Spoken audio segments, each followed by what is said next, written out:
तो आज हम लोग पढ़ने वाले हैं मैग्नेटिक प्रॉपर्टीज ऑफ सॉलिड्स। ये सॉलिड स्टेज का लास्ट लेक्चर है कि नहीं। तो चलो भाई शुरू करते हैं मैग्नेटिक प्रॉपर्टीज ऑफ सॉलिड्स। ये जो सॉलिड है ना उसमें कुछ मैग्नेटिक प्रॉपर्टीज होती है। तो उन मैग्नेट वाली प्रॉपर्टीज के आधार पर 5 तरह के सॉलिड होते हैं। ये मैग्नेटिक प्रॉपर्टी सॉलिड में आ कैसे जाता है, जैसे कोई भी सॉलिड है तो उसमें इलेक्ट्रॉन होगा। अब ये देखो, ये जो इलेक्ट्रॉन है ना वो बेसिकली राउंड मार रहा होता है, घूम रहा होता है न्यूक्लियस के चारों तरफ। एक एटम में न्यूक्लियस जो कि सेंटर में होता है उसके चारों तरफ घूम रहा होता है। तो कभी भी एक चार्ज्ड पार्टिकल जैसे इलेक्ट्रॉन घूमेगा, रोटेट करेगा, मूव करेगा तो उसके कारण करंट जनरेट होगा और उस करंट से मैग्नेटिक प्रॉपर्टीज इंट्रोड्यूस हो जाती है। और एक बात और, ये जो इलेक्ट्रॉन है अपने एक्सिस पर भी रोटेट करता है, या तो क्लॉकवाइज या तो एंटी क्लॉकवाइज।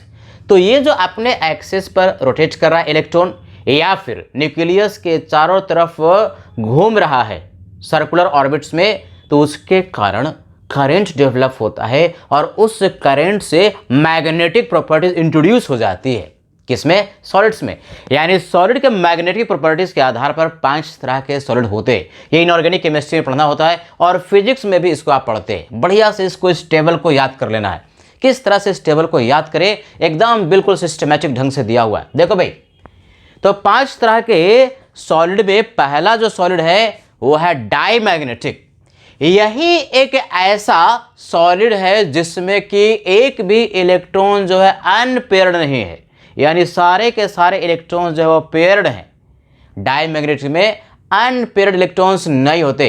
बाकी जितने तरह का भी सॉलिड नीचे लिखा, पैरामैग्नेटिक हो गया, फेरोमैग्नेटिक हो गया, एंटी फेरोमैग्नेटिक हो गया और फेरीमैग्नेटिक हो गया, बाकी चारों तरह के सॉलिड्स में अनपेयर्ड इलेक्ट्रॉन्स है, अनपेयर्ड इलेक्ट्रॉन्स है, अनपेयर्ड इलेक्ट्रॉन्स है, अनपेयर्ड इलेक्ट्रॉन्स है। तो इस तरह से डिफ्रेंशिएट करके आपको याद रखना है। क्या भाई? पहला डिफरेंस क्या है? जितने 4 तरह के हमारे पास सॉलिड्स हैं नीचे वाले, पैरामैग्नेटिक, फेरोमैग्नेटिक, एंटी फेरोमैग्नेटिक और फेरीमैग्नेटिक, इन 4 तरह के सॉलिड में ना अनपेयर्ड इलेक्ट्रॉन्स होते हैं। लेकिन डाईमैग्नेटिक ही एक तरह का सॉलिड है जिसमें कि अनपेयर्ड इलेक्ट्रॉन्स नहीं होते, है कि नहीं। तो पहला वाला है डाईमैग्नेटिक। डाईमैग्नेटिक कोई भी सॉलिड है और उसको मैग्नेटिक फील्ड में रखा जाता है, तो मैग्नेटिक फील्ड के अपोजिट डायरेक्शन में मैग्नेटाइज हो जाता है और बहुत कम वीकली मैग्नेटाइज, और मैग्नेटिक फील्ड उसको रिपेल करता है, यानी मैग्नेटिक फील्ड जो है उसको पुश करता है कि नहीं, धक्का देता है। तो ये लिखा हुआ है नो अनपेयर्ड इलेक्ट्रॉन डाईमैग्नेटिक में और weakly magnetise in opposite direction of magnetic field. Magnetic field का जो डायरेक्शन होगा उसके अपोजिट डायरेक्शन में मैग्नेटिज्म इंट्रोड्यूस हो जाता है। किसमें? डाईमैग्नेटिक सब्सटेंस में। और weakly repels in the field मतलब कौन सा फील्ड? मैग्नेटिक फील्ड में रखने पर वो फील्ड इसको पुश करता है, धक्का देता है, रिपेल करता है। फॉर एग्जाम्पल, ये एग्जाम्पल हमने वही लिया है जो कि एनसीईआरटी में दिया हुआ है।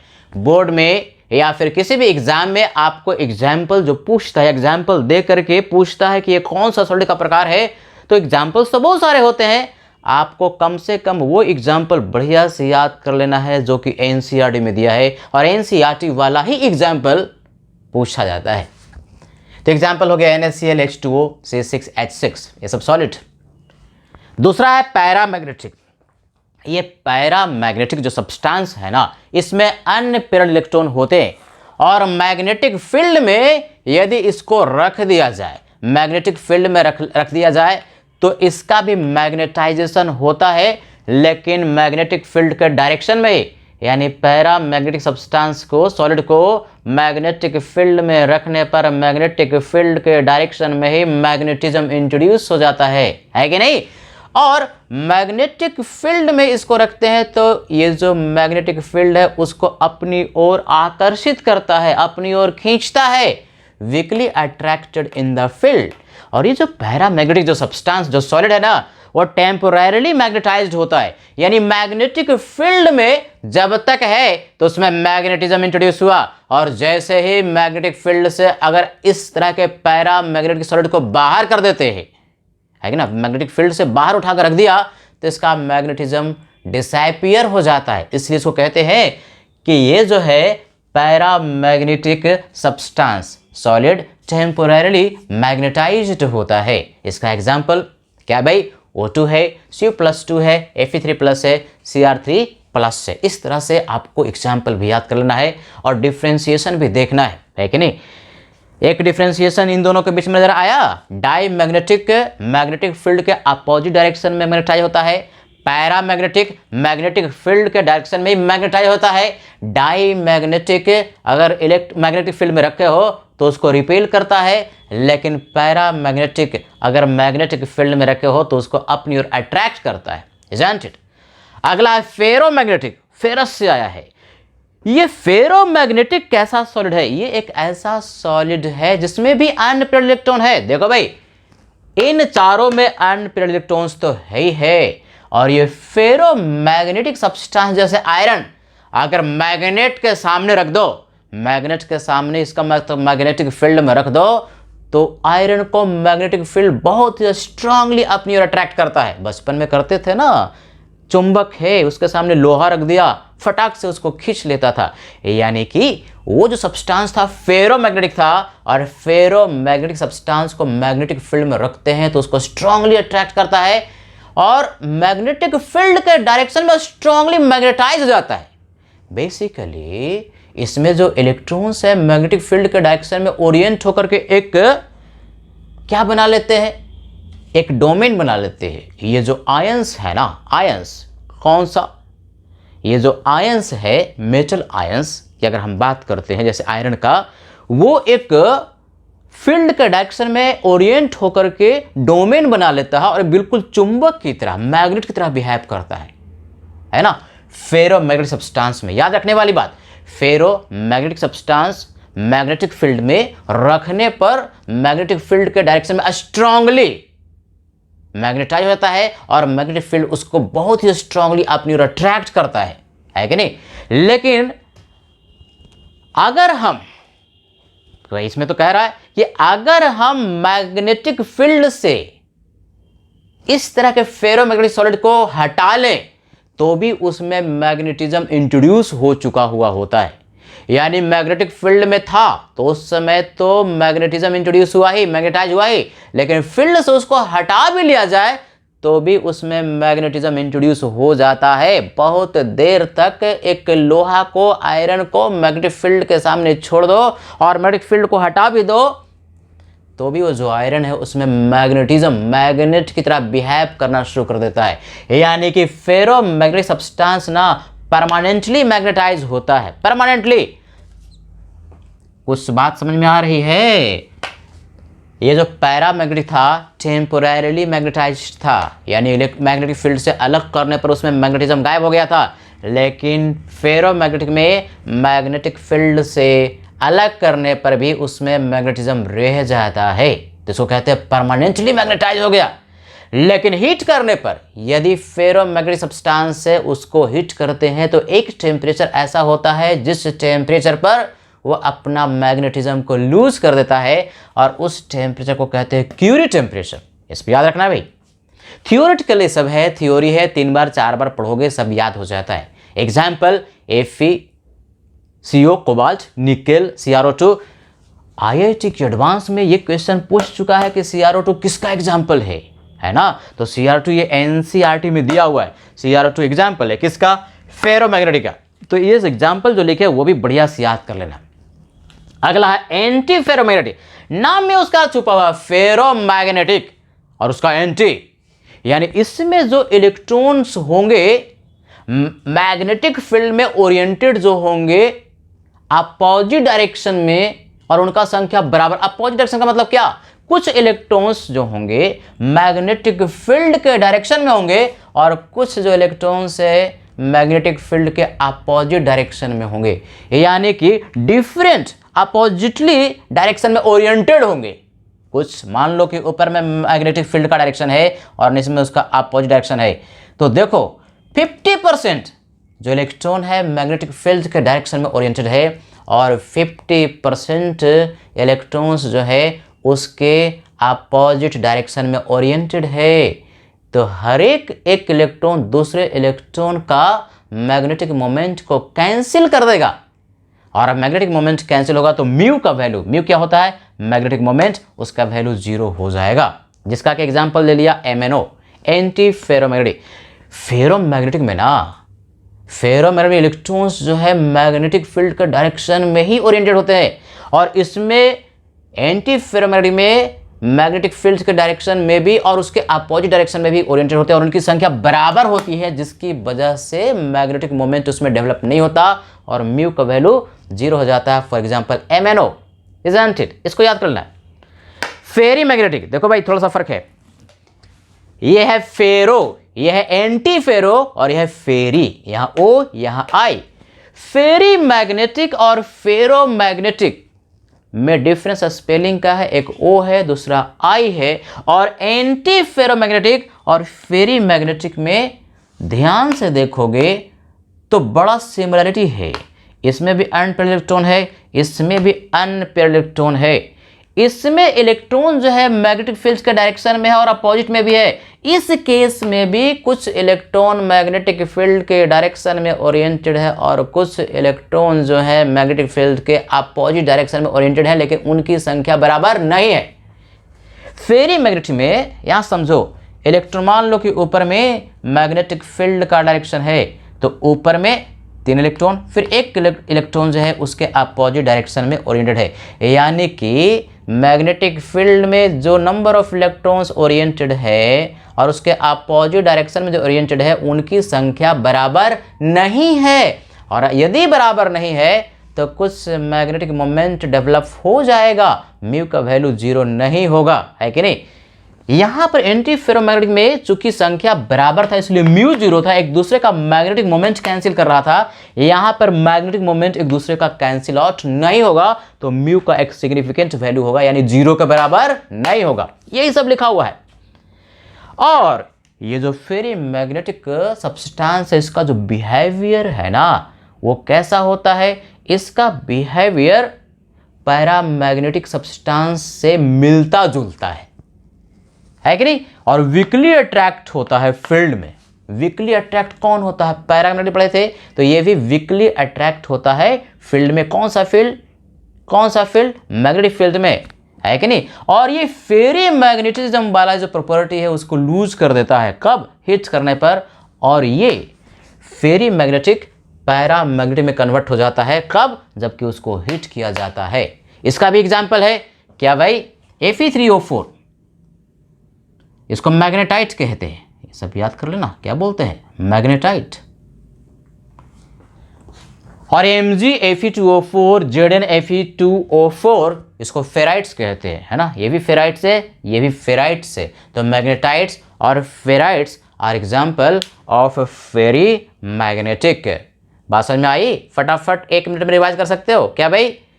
तो 5 तरह के सॉलिड में ये जो डाई मैग्नेटिक है इसमें अनपेयर्ड इलेक्ट्रॉन नहीं होता, बाकी सब में अनपेयर्ड इलेक्ट्रॉन होता है। अगली बार अगर मैग्नेटिक फील्ड में रख दें तो डाई मैग्नेटिक जो सब्सटेंस है, सॉलिड है, मैग्नेटिक फील्ड के अपोजिट डायरेक्शन में मैग्नेटाइज होता है और मैग्नेटिक फील्ड उसको रिपेल करता है।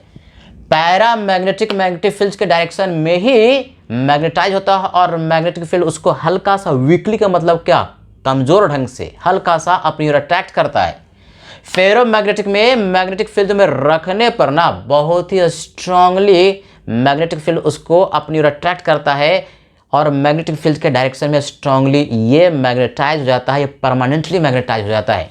एंटी फेरोमैग्नेटिक जो है, फेरोमैग्नेटिक का उल्टा, इलेक्ट्रॉन्स अपोजिट डायरेक्शन में यानी कि फील्ड के डायरेक्शन में भी और उसके अपोजिट डायरेक्शन में ओरिएंटेड होते हैं और उनकी संख्या बराबर होने की वजह से इसमें म्यू का वैल्यू, मैग्नेटिक मोमेंट का वैल्यू 0 हो जाता है। और फेरी मैग्नेटिक में इसी के जैसा है, बस इलेक्ट्रॉन जो ओरिएंटेड है मैग्नेटिक फील्ड के डायरेक्शन में और उसके अपोजिट डायरेक्शन में उनकी संख्या बराबर नहीं होने की वजह से म्यू का कुछ वैल्यू रह जाता है और इसका बिहेवियर पैरा मैग्नेटिक से मिलता जुलता है और हीट करने पर यह सब्सटेंस पैरा मैग्नेटिक ही हो जाता है। नोट कीजिए। अब हम लोग पढ़ते हैं इलेक्ट्रिकल प्रॉपर्टीज ऑफ सॉलिड्स, यानी कि सॉलिड जो लिया गया है वो इलेक्ट्रिसिटी का गुड कंडक्टर है या बैड कंडक्टर है। तो कंडक्टिविटी के आधार पर, इलेक्ट्रिकल कंडक्टेंस के आधार पर 3 तरह का सॉलिड होता है।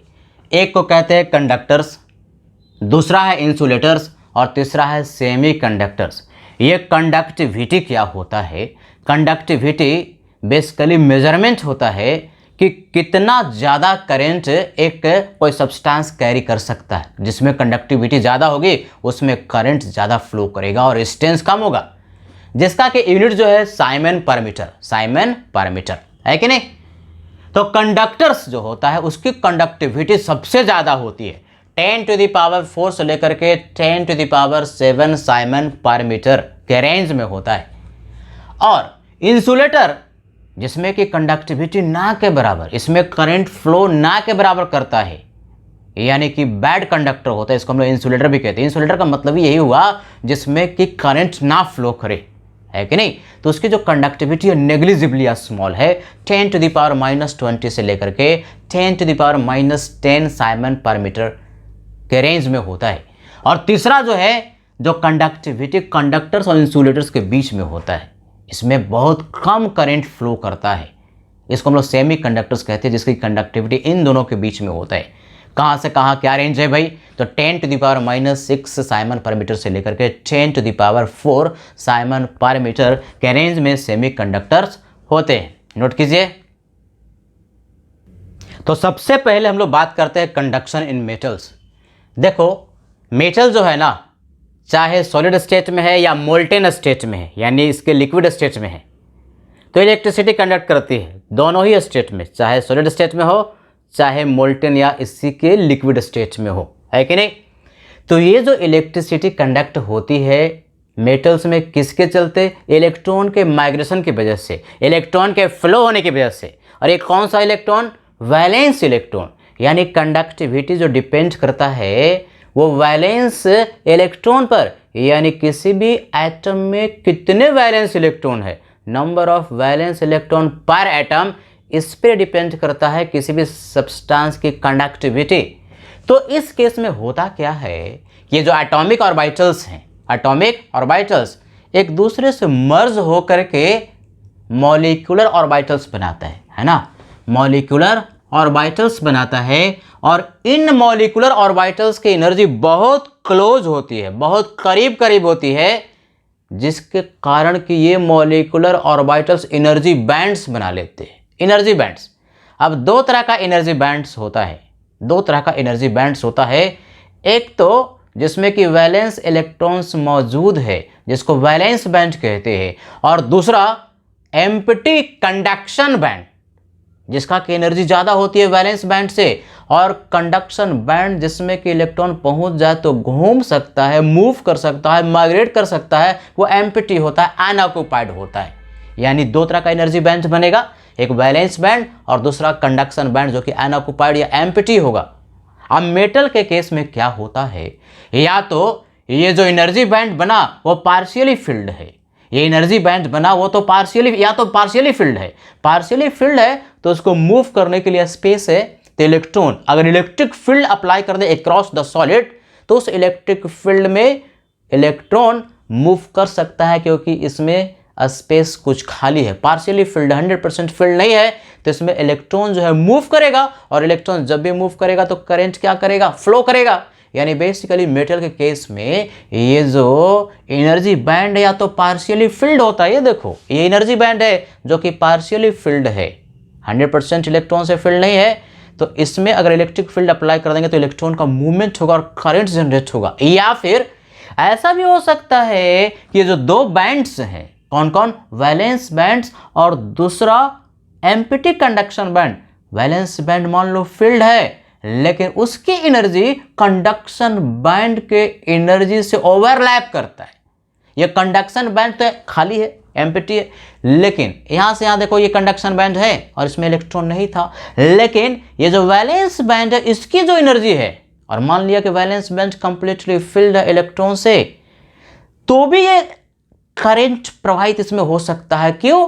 क्योंकि ऑलरेडी वैलेंस बैंड वाले इलेक्ट्रॉन्स की एनर्जी कंडक्शन बैंड के बराबर है, तो ये इलेक्ट्रॉन आसानी से कंडक्शन बैंड में मूव कर सकते हैं।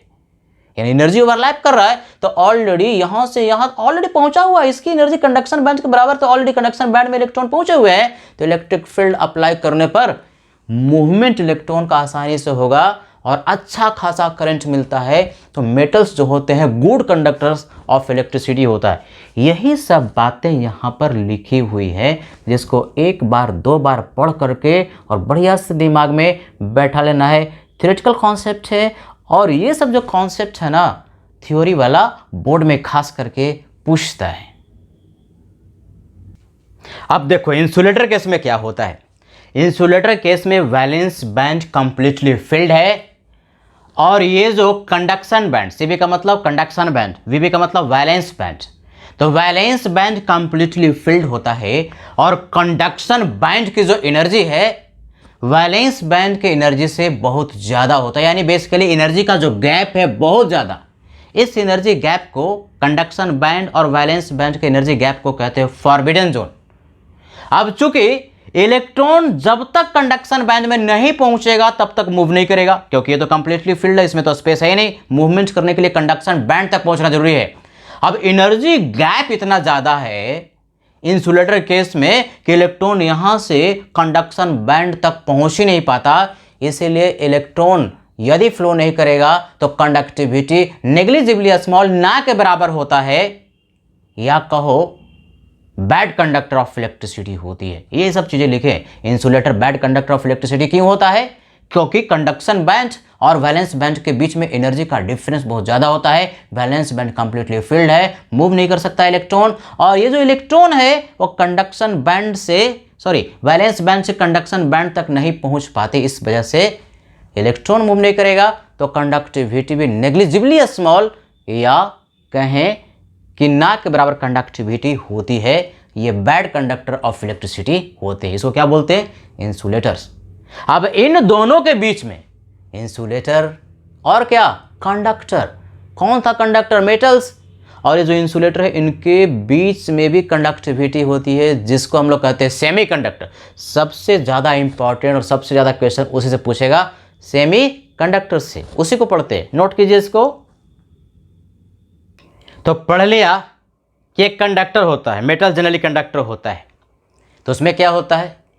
या तो वैलेंस बैंड जो है पार्शियली फिल्ड है, या फिर वैलेंस बैंड यदि कंप्लीटली फिल्ड है तो उसकी एनर्जी एम्प्टी कंडक्शन बैंड से मर्ज होती है, यानी ओवरलैप करती है, तो गुड कंडक्टर ऑफ इलेक्ट्रिसिटी है। इंसुलेटर में क्या होता है?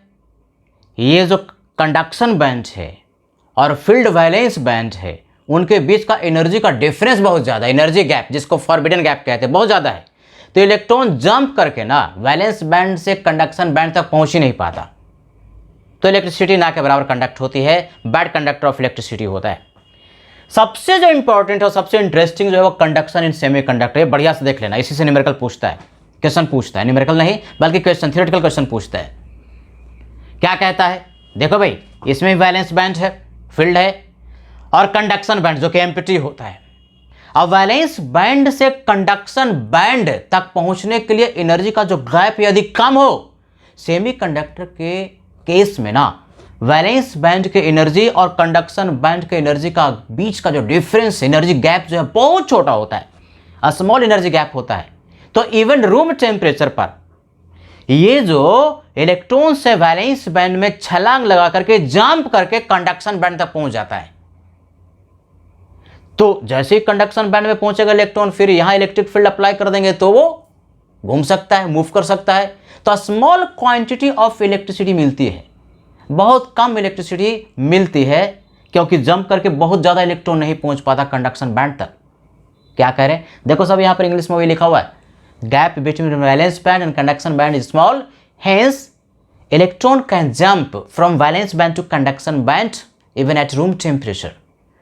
अब बहुत ज़्यादा इलेक्ट्रॉन तो पहुंच नहीं सकता, कम ही पहुंचता है, इसीलिए करंट स्मॉल मिलता है, लिटिल करंट जनरेट होता है, कंडक्टिविटी कम होती है। लेकिन अगर टेम्परेचर बढ़ा दें तो टेम्परेचर बढ़ाएंगे तो more electrons could reach to conduction band, यानी टेम्परेचर बढ़ाने पर ना इलेक्ट्रॉन ज़्यादा कंडक्शन बैंड में पहुंचेगा तो आपका करंट या कंडक्टिविटी भी बढ़ता है। टेम्परेचर बढ़ाने पर के का मतलब क्या, कंडक्टिविटी इंक्रीज करती है। ऐसा सब्सटेंस, ऐसा सॉलिड जो कि इस प्रॉपर्टी को शो करते हैं, यानी कि इवन रूम टेम्परेचर पर भी कुछ जो इलेक्ट्रॉन से छलांग लगा के कंडक्शन बैंड तक पहुंच पा रहा और लिटिल कंडक्टेंस शो करते हैं, उसको हम लोग सेमी कंडक्टर तो कहते ही कहते हैं, इंट्रिंसिक सेमी कंडक्टर। इंट्रिंसिक का मतलब अपने आप में, उसको बाहर से भी इम्प्यूरिटी ऐड नहीं किया, डोपिंग नहीं किया, तो उसको कहते हैं इंट्रिंसिक सेमी कंडक्टर। जैसे सिलिकॉन है, जर्मेनियम है, ये सब इंट्रिंसिक अपने बदौलत गिवन टेम्परेचर पर, रूम टेम्परेचर पे ही थोड़ा अमाउंट इलेक्ट्रिसिटी कंडक्ट करता है, लेकिन वो प्रैक्टिकल पर्पस के लिए नहीं होता। बहुत कम करंट है तो प्रैक्टिकल पर्पस के लिए यूजलेस होता है। यदि करंट बढ़ाना है, कंडक्टिविटी बढ़ाना है इस तरह के इंट्रिंसिक सेमीकंडक्टर का, तो उसमें कुछ इंप्यूरिटी मिलाते हैं। जब इंप्यूरिटी मिलाते हैं तो उसकी कंडक्टिविटी मेनी टाइम्स इंक्रीज कर जाती है। तो इंप्यूरिटी मिलाने पर सेमीकंडक्टर, इंट्रिंसिक सेमीकंडक्टर की कंडक्टिविटी बढ़ाने के प्रोसेस को हम लोग कहते हैं डोपिंग।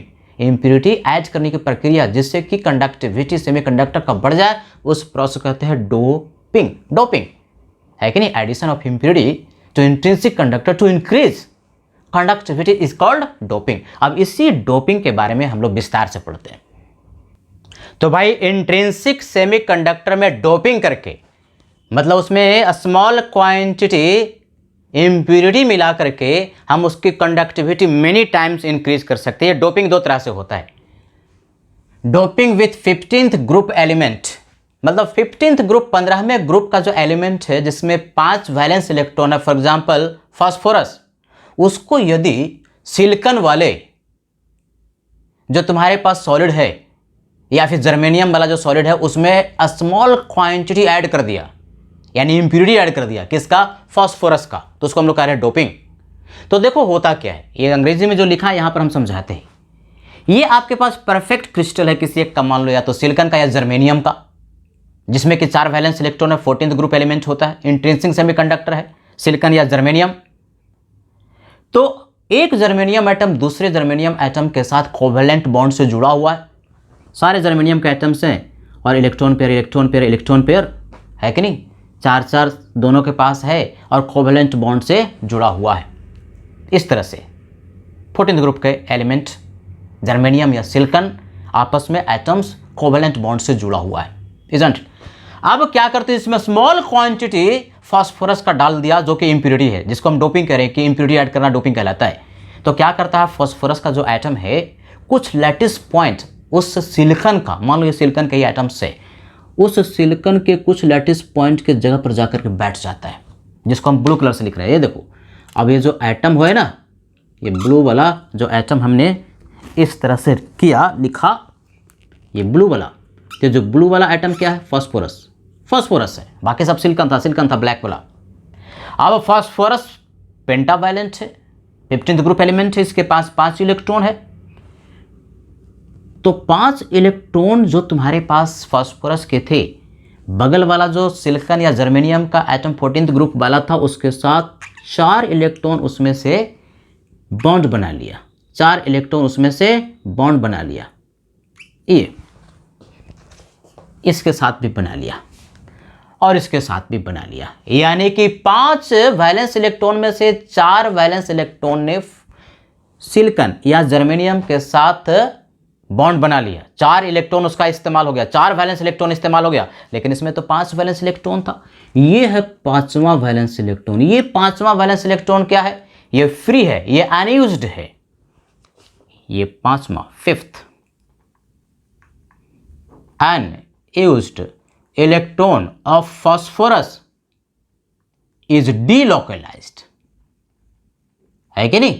अब ये फ्रीली मूव कर सकता है, इलेक्ट्रिक फील्ड अगर हम अप्लाई करें तो जो फ्री इलेक्ट्रॉन है 5वां फास्फोरस का जो अनयूज्ड है, वो घूम सकता है, तेज रफ्तार से जा सकता है, तो कंडक्टिविटी क्या होगी, बढ़ेगी। तो कंडक्टिविटी बढ़ जाता है, यही सब अंग्रेजी में यहाँ लिखा है। Phosphorus occupies some lattice point of germanium and its 4 out of 5 electrons are used in the formation of 4 covalent bond with germanium. The 5th electron is extra and delocalized. Electric field apply करेंगे तो ये 5वां electron move करेगा और conductivity क्या rapidly increase, many times increase कर जाता है, तो डोपिंग हो गया।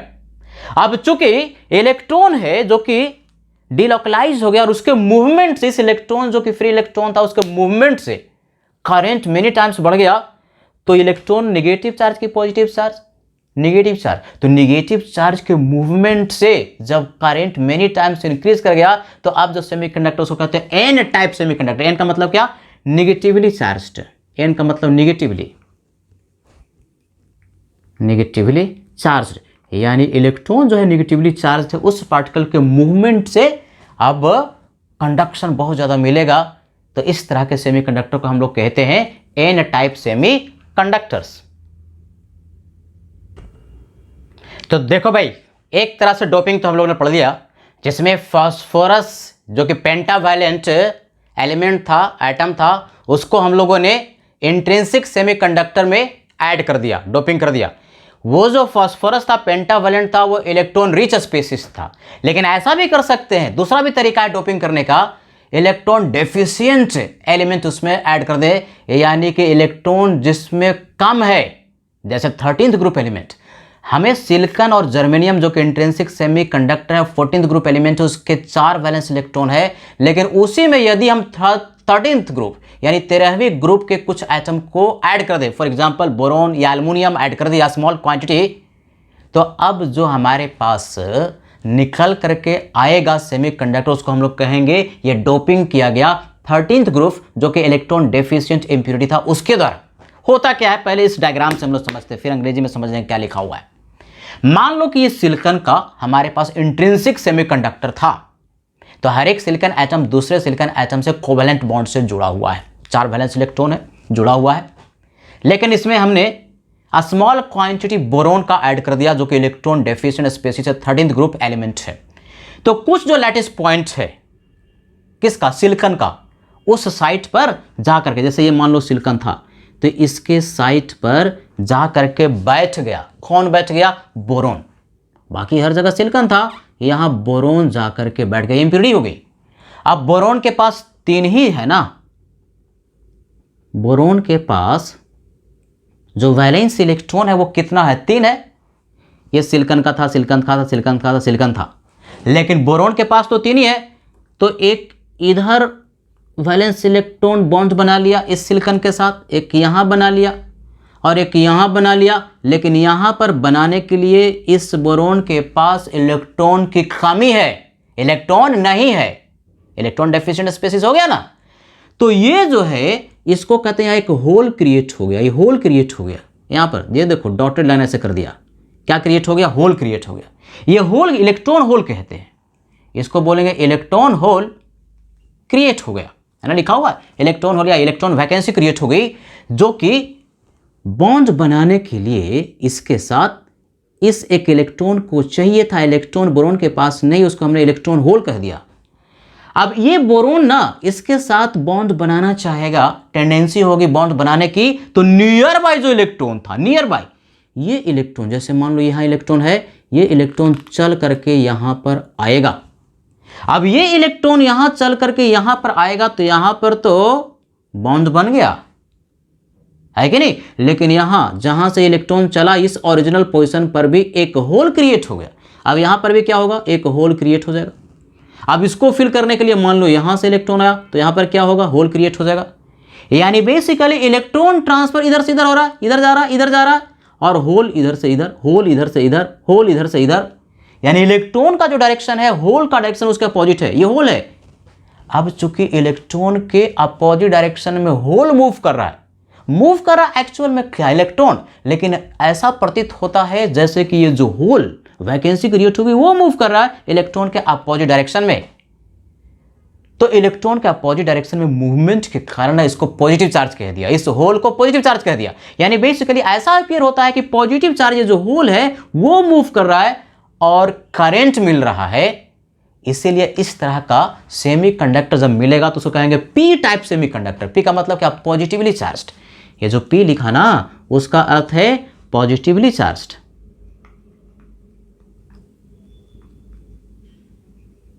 क्योंकि इस होल को पॉजिटिव माना गया, इस होल को पॉजिटिव, क्योंकि इलेक्ट्रॉन का पॉजिटिव डायरेक्शन में मूव कर रहा है। तो इस तरह के सेमीकंडक्टर को हम लोग कहते हैं पी टाइप सेमीकंडक्टर्स, है कि नहीं? वो इंग्लिश में लिखा हुआ है the place where fourth valence electron is missing. Fourth valence electron boron के पास नहीं था, मिसिंग है, इसके साथ बॉन्ड बनाना चाहेगा तो नियर बाय इलेक्ट्रॉन चल करके यहाँ आता है, तो ये होल भर गया, लेकिन ये ओरिजिनल पोजीशन से जो इलेक्ट्रॉन चला यहाँ होल क्रिएट हो गया। अब इसको भरने के लिए ये आएगा, इसको भरने के लिए कहीं यहाँ इधर से आ गया, तो ये होल जो है ना लगेगा जैसे क्रिस्टल में ट्रेवल कर रहा है। इलेक्ट्रॉन एक्चुअल में ट्रेवल इलेक्ट्रॉन कर रहा है, लेकिन एपियर ऐसे होता है जैसे रिक्त स्थान, जो खाली स्थान था उसके अपोजिट डायरेक्शन में मूव कर रहा है। तो इस तरह के सेमीकंडक्टर को जो कि 13th ग्रुप एलिमेंट से डोप करने के बाद बना है उसको कहते हैं पी टाइप सेमीकंडक्टर्स। तो ठीक है बच्चे, इस तरह से आपका सॉलिड स्टेट पूरी तरह से समाप्त हुआ। जाम करके पढ़िए और होप करते हैं कि बोर्ड हो या जेईई मेंस हो या नीट हो या जेईई एडवांस हो, सब में आप बहुत बढ़िया करेंगे। हमारी शुभकामनाएं आपके साथ हमेशा रहेंगी। Best of luck. Thank you very much.